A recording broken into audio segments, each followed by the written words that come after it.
बच्चों, आज हम देखेंगे 8वीं कक्षा। 8वीं कक्षा के अंदर पहली कविता सबसे पहले कविता है, जिसके कवि हैं हरिवंश राय बच्चन। ये 8वीं कक्षा के लिए यानी तृतीय भाषा यानी 8th standard language third language यानी तृतीय भाषा के लिए दिया गया यानी इनके अंतर्गत आने वाला है। तो ये केवल तृतीय भाषा के छात्रों के लिए ये वीडियो है, ठीक है। तो देखिए, लास्ट क्लास में पिछले क्लास में हमने देखा सबसे पहले कविता के 2 पैरा यानी अनुच्छेद खत्म हुए थे, लेकिन फिर से और एक बार पढ़ा के मैं आगे जाती हूँ, ठीक है। तो सबसे पहले कविता रहेगी सबसे पहले। आज उठा मैं सबसे पहले आज सुनूंगा, हवा सवेरी की चलने पर हिल पत्तों का करना हर हर, देखूंगा पूरब में फैले बादल पीले लाल सुनहले। यानी हरिवंश राय इस कविता के कवि हैं हरिवंश राय बच्चन जी। तो यहाँ पे उन्होंने पहली कविता में कहा गया है, तो वो कवि क्या कहना चाहता है कि सुबह सबसे पहले उठने के बाद वो आज क्या करेंगे, वो क्या सुनना चाहते हैं, हवा किस प्रकार चलती है, हाँ, और उसी के साथ साथ पत्तों की आवाज़ किस प्रकार है, और वह पूरब में फैले आसमान में छाए हुए रंगों की छटा, यानी कौन सा रंगों की छटा है, लाल पीले सुनहले रंगों की छटा, वो देखना चाहते हैं। कवि की आशा क्या है, सबसे पहले उठकर प्रातःकाल सबसे पहले उठकर और आसमान में छाने वाले रंग और साथ ही साथ हवा किस प्रकार हवा बहती है, तो उसको वो सुनना चाहते हैं। और पूरब में फैले बादल, मैंने पिछली क्लास में दिखाया था किस प्रकार आसमान में बादल छाए हुए हैं, कौन से रंगों की छटा है। तो दूसरे पैरा में हम देखेंगे, आज उठा मैं सबसे पहले आज सुनूंगा, चिड़िया का डैने फड़का कर चहक चहक कर उड़ना फरफर, देखूंगा पूरब में फैले बादल पीले लाल सुनहले। यानी किस प्रकार, दूसरी यहाँ पे कवि क्या कहना चाहता है, कवि हरिवंश राय बच्चन जी कहते हैं सबसे पहले उठने के बाद वह सबसे पहले क्या सुनेंगे, चिड़िया के डैने यानी कि पंख, पंख फैलाकर उड़ना वह देखेंगे, और साथ ही साथ उनकी ध्वनि कैसी है, चहक चहकाना, उसकी ध्वनियाँ यानी चिव चिव करके चहकाना भी वह देखना चाहते हैं। और साथ ही साथ किस प्रकार खुले आकाश में यह पक्षी यानी चिड़िया उड़ना चाहता है और किस प्रकार उड़ रहा है, यह देखना चाहता है। और उसके बाद फिर पूरब यानी कौन सी, ये पूरब क्या है, दिशा है, दिशा का नाम दिया गया है। पूरब यानी पूर्व दिशा में फैले वाले रंगों की छटा के बारे में उन्होंने फिर से पहले पैरे की लास्ट की जो दूसरी लाइन सेकंड लास्ट भावार्थ खत्म होने के बाद लास्ट की जो लाइन है, पूरब में फैले बादल पीले लाल सुनहले यानी रंगों की छटा दर्शाई गई है। अब हम देखेंगे तीसरा यानी आज का हम इस पैरा का विश्लेषण करेंगे। आज उठा मैं सबसे पहले आज चुनूंगा, पौधे की डाली पर फूल खिले जो सुंदर सुंदर, देखूंगा पूरब में फैले बादल पीले लाल सुनहले। यानी देखो तीसरे पैरे में यहाँ कवि क्या कहना चाहता है, सबसे पहले उठना चाहते हैं, यानी प्रातःकाल उठने की विशेषता के बारे में भी उन्होंने यहाँ पे दर्शाया गया है। और सबसे पहले मैं चुनूंगा यानी चुनना, क्या चुनना, कवि क्या चुनना चाहता है, तो यहाँ पे जो घर के बाहर जो पौधे लगे यहाँ पे दृश्य देख सकते हैं। इस दृश्य में पौधे की डाली पर यानी पौधे छोटे जो पौधे डालियाँ ने ब्रांचेस शाखा है, उसकी शाखाओं में जो सुंदर सुंदर फूल खिले हैं, कवि क्या चाहता है, उस फूलों को चुनना चाहता है। और जो बगीचे में खिले हुए सुंदर सुंदर फूल हैं, उसी फूलों की सहायता से वो क्या करना चाहता है, फूलों को प्लक यानी कि चुनना चाहता है। और देखूंगा मैं फैले बादल पीले लाल सुनहरे, और फिर वो क्या करना चाहता है, अंत में फिर फूल भी चुनना चाहता है और साथ ही साथ पूरब में फैले बादल यानी रंगों की छटा भी देखना चाहता है। किस प्रकार के रंग यहाँ पे छाए गए हैं, देखिए लाल पीले सुनहले स्वर्णिम रंग के और थोड़ा सा केशरिया हरा रंग के साथ केसरी रंग भी मिला हुआ है। तो इस प्रकार तीसरे पैरे में कवि क्या चाहता है, सुबह प्रातःकाल यानी सुबह सबसे पहले उठकर वह क्या करना चाहता है, फूलों के डाली के ऊपर फूल सुंदर जो फूल उगे हैं उसको वह चुनना चाहता है। और पूरब में फैले बादलों की रंगों की छटा भी देखना चाहता है, उसमें कौन से सुंदर नए रंग वहाँ पे बिखेरे हुए हैं। प्रकृति का जो सुंदर दृश्य है यहाँ पर दर्शाया गया है। साथ ही साथ अंतिम पैरा ने मैं पढ़ती हूँ फिर उसका विश्लेषण बोल लेती हूँ। आज उठा मैं सबसे कहता आज फिरूंगा, कैसे पहला पत्ता डोला, कैसे पहला पंछी बोला, कैसे कलियों ने मुंह खोला, कैसे पूरब ने फैलाए बादल पीले लाल सुनहले, आज उठा मैं सबसे पहले। देखिए यानी कि फिर कवि क्या करना चाहता है अंतिम पैरे में, फिर से वह कहना अपने आप से कह रहा है कि मैं सबसे पहले प्रातःकाल उठूंगा और सबसे पहले आज फिरूंगा, यानी कि यहाँ वहाँ घूमेंगे फिरेंगे और वह देखेंगे, क्या देखेंगे, प्रकृति में छाए हुए प्रदत्त, हाँ प्रकृति प्रदत्त यानी निसर्ग दत्त जो है, कैसे पहले पत्ता यानी कि लीफ किस प्रकार पत्ते खिल रहे हैं, हाँ कैसे कलियों ने मुंह खोला। कलियों ने मुंह खोलने का अर्थ यहाँ पे क्या बताया है, कवि क्या कह रहे हैं, मुंह खोलना यानी कि किस प्रकार, हाँ जो कली रहती है बट जो कहते हैं कलियाँ किस प्रकार खिलती है, ब्लूमिंग यानी खिलना।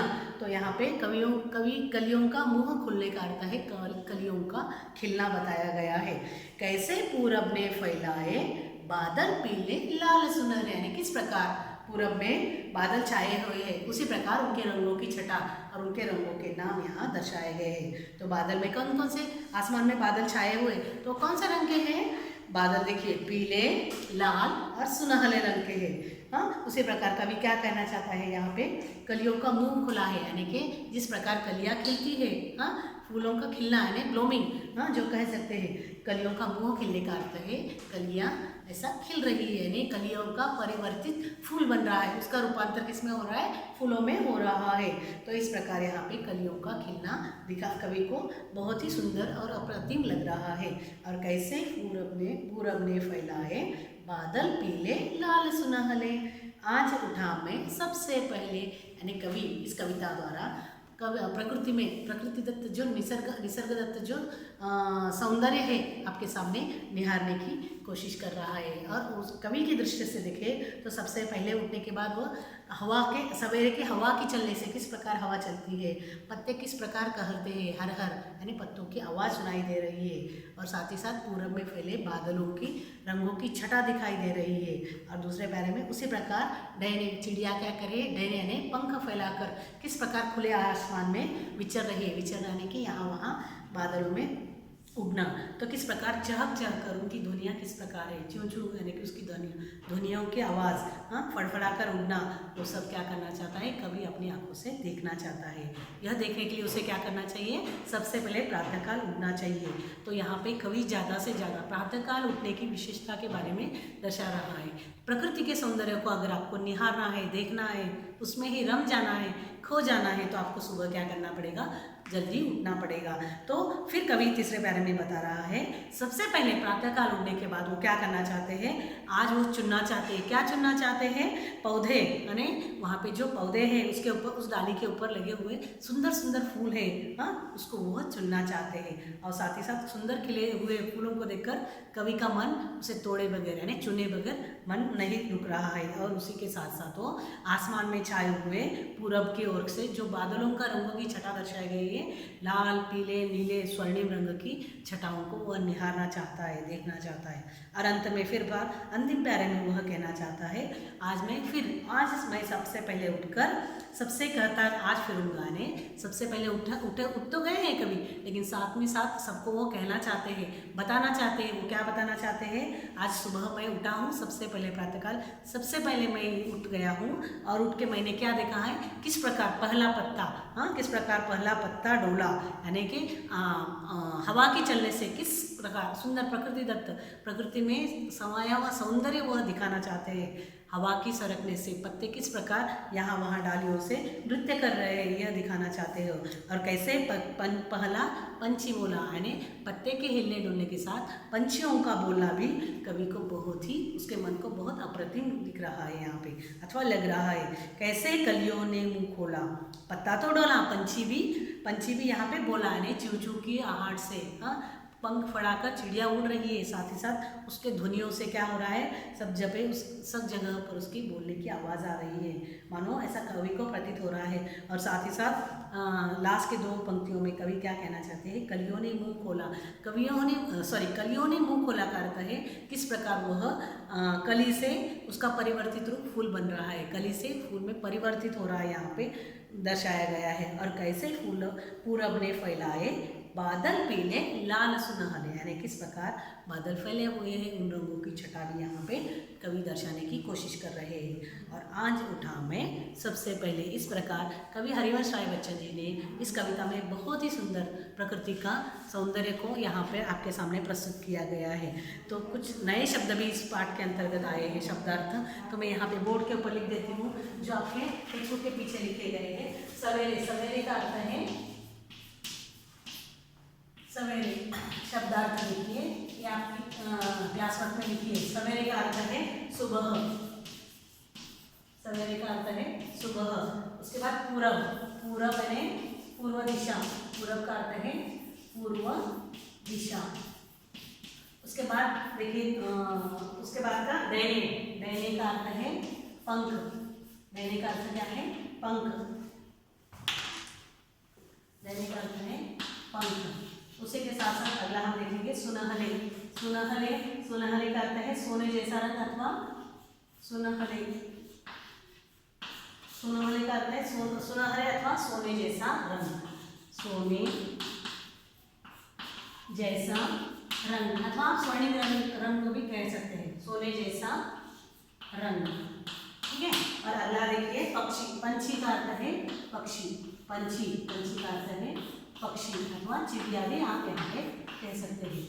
इस कविता में दर्शाया गया है डोला, डोला का अर्थ है हवा में झूमना, जिस प्रकार पत्ते यहाँ पे झूम रहे हैं, डोला का अर्थ है झूमना, हवा बहते समय किस प्रकार पत्ता डोल रहा है, किस प्रकार पत्ता झूम रहा है, यहाँ पे दर्शाया गया है। इस सभी शब्दार्थों को आपकी क्लास वर्क में लिखिए और इसका उच्चारण कीजिए, ताकि आप उस कविता पढ़ने में कुछ दिक्कत ना आ जाए, और साथ ही साथ उसका अर्थ भी आप समझ सकते हैं। तो अच्छी तरह से सस्वर स्वर के साथ आप इस कविता को पढ़िए, याद कीजिए तथा आपकी क्लास वर्क में लिखिए, ताकि आपको पढ़ते समय अथवा उसके प्रश्न उत्तर देते समय आपको कुछ दिक्कत ना हो। तो यह कविता में सुबह के, प्रातःकाल के सुबह को वर्णन किया है। साथ ही साथ इस कविता में पूरब में कैसे बादल छाए हैं, किस प्रकार के, और चिड़ियों की आवाज़ किस प्रकार है, फड़क फड़क कर, हाँ, चहकना, यह आदि यहाँ पे दर्शाया गया है। हवा चलने पर क्या क्या होता है, पत्ते डोलने लगते हैं, क्या होता है, यह सब प्रकृति दत्त सौंदर्य को यहाँ हरिवंश राय बच्चन जी ने दर्शाने की कोशिश की है। और कवि सबसे पहले उठा है तो वो क्या क्या कर रहा है, यह सब इस कविता में दिया गया सारांश है। आशा करती हूँ आपको ये कविता अच्छी तरह समझ में आई होगी। आपको ग्रुप में इसके क्वेश्चन आंसर दिए जाएंगे और उसको भी आप आपके क्लास वर्क में हल कीजिए। धन्यवाद।